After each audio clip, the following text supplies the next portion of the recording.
BSMMU এর নাম পরিবর্তন এবং আগরতলায় সহকারী হাইকমিশনে হামলার প্রতিবাদে হাসপাতালের চিকিৎসক, শিক্ষক ও কর্মচারীরা বিক্ষোভ করছেন। সেখানে আছেন স্টাফ করেসপন্ডেন্ট নূর হোসেন। আমরা সরাসরি যাচ্ছি তার কাছে। নূর, চিকিৎসক শিক্ষকদের কর্মসূচি সম্পর্কে আমাদের জানাবেন, আর তাদের মূল দাবিটি আসলে কি সেটিও জানাবেন আমাদের।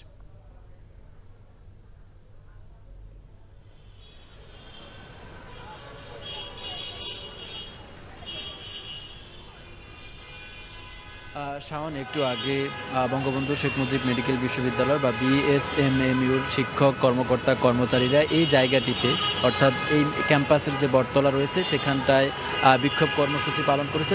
তাদের যে সমাবেশটি ছিল সেই সমাবেশটি একটু আগে শেষ হয়েছে।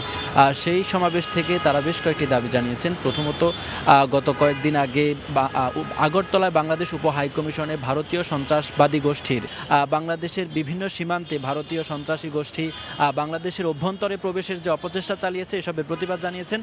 তারা সরকারের কাছে আহ্বান জানিয়েছেন। সরকার অত্যন্ত দৃঢ় পদক্ষেপ নিয়েছে, আরও শক্ত অবস্থানে যাওয়ার জন্য সরকারের কাছে দাবি জানিয়েছেন। এবং তারা বলছেন 5ই আগস্ট পরবর্তী যে নতুন বাংলাদেশ, সেই বাংলাদেশ নতজানু পররাষ্ট্রনীতি যাতে গ্রহণ না করে, ভারতের সঙ্গে আত্মমর্যাদার প্রশ্নে কোনো ধরনের আপোষ যেন সরকারের পক্ষ থেকে না করা হয়, সেই দাবি এই বিশ্ববিদ্যালয়ের শিক্ষক, কর্মকর্তা, কর্মচারী এবং শিক্ষার্থীরা জানিয়েছেন। এবং একই সঙ্গে এই বিশ্ববিদ্যালয়ের যে নামটি রয়েছে, তারা বলছেন এটি পতিত যে স্বৈরাচার পতিত যে ফ্যাসিবাদী সরকার ছিল, সেই ফ্যাসিবাদী সরকারের একটি আইকন নামে পরিণত হয়েছে। এবং তারা এই জন্য এই যুক্তিতে এই বিশ্ববিদ্যালয়ের নামটি পরিবর্তন করে সর্বজনগ্রহণযোগ্য একজন ব্যক্তির নামে এই বিশ্ববিদ্যালয়ের নাম করার দাবি জানিয়েছেন।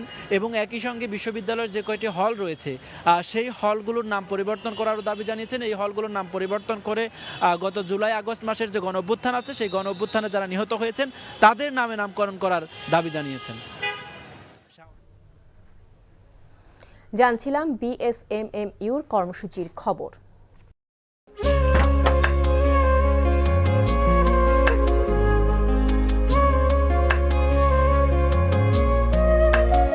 এটা আমাদের ঘর, আমরা দুজন মিলে সবকিছু গোছাবো।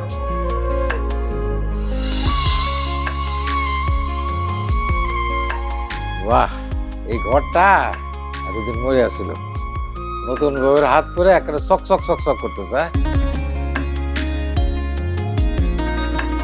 যদি কখনো কোনো ঝড়ে সেসব এলোমেলো করে দেয় তাহলে?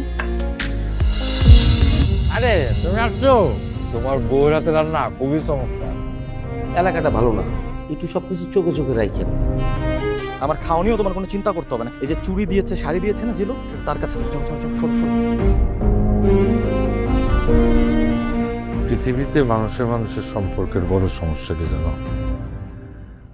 ভুল বোঝাবুঝি।